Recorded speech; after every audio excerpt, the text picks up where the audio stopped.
С самого раннего утра мужчины села Кызыларык собираются у местной достопримечательности – старого самолета. У каждого в руке можно заметить лопаты. Пока все прибывают к месту сбора, уже прибывшие дружно решают очистить местность от мусора.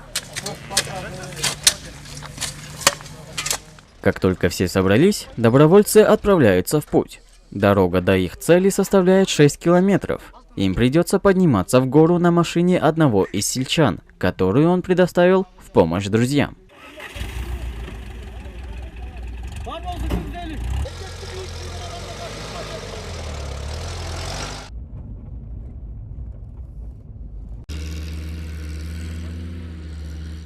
Но это вот то самое, ради чего мужчины села Кызыларык каждое утро собираются и едут прямо в горы.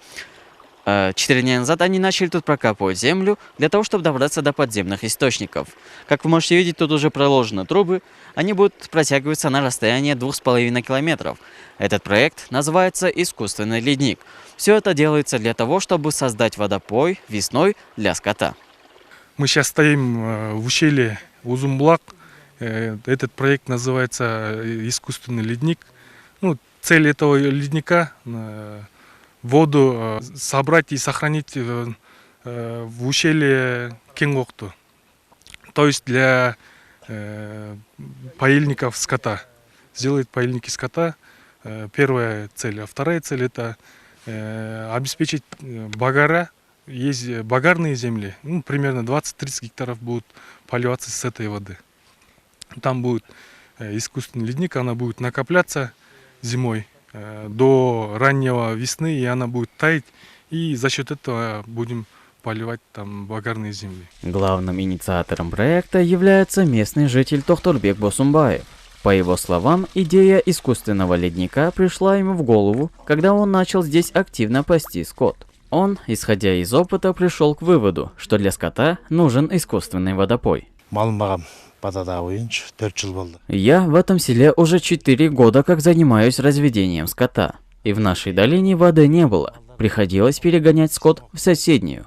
В целом это было нелегко. Поэтому пришла в голову идея создания искусственного ледника. Зимой все замерзнет, а как весной начнется таяние, водой будет обеспечен весь скот села.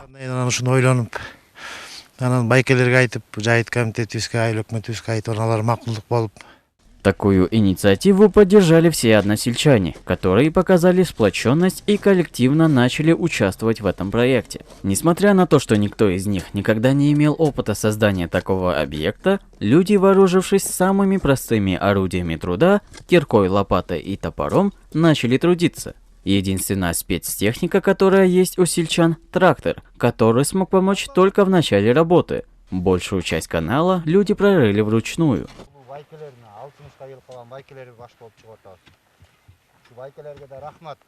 Такой проект поддержали и местные спонсоры, которые предоставили средства на покупку труб.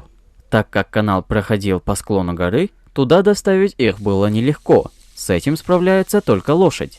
Так, автор этого проекта, используя своего коня, доставляет трубы и строительный инвентарь самостоятельно. Шланги можно переносить вверх только с помощью лошади. Даже с ней нелегко, она идет тяжело, иногда падает, так как на склоне растут кустарники и деревья, но мы справляемся. Длина одного отрезка шланга 100 метров, уже около 1 километра мы подсоединили. За 4 дня работы, несмотря на трудности, сельчане проложили трубы на более чем 1 километр. Продолжать работу им помогает поддержка товарищей, а также результаты их труда. Сейчас мы находимся где-то в 1 километре от источника.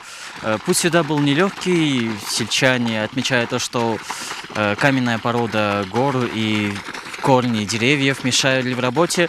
Но вы можете видеть тут итог работы. Вода течет. В день из села Кызыларык приходят копать и помогать в работе около 20 человек. За это им не платят. Все работают ради блага всего села.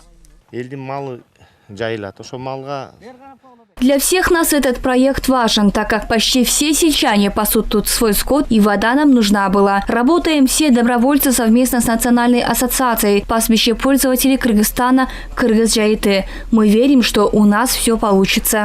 Анан жумуштар болсо куралдар көбүнчө күрөк менен. Из инструмента у нас только лопаты, топоры и кирки. Работаем руками. Благодарен всем своим односельчанам. Когда закончим всю работу, у нашего скота не будет проблем с водопоем. Он будет расти и давать молоко. Благодаря единству жителей Кызыларыка мы сможем завершить работу. Анан көбүнчө майылда баягы көбүнчө уй менен да. Жашы каршы деп чыгып атабыз.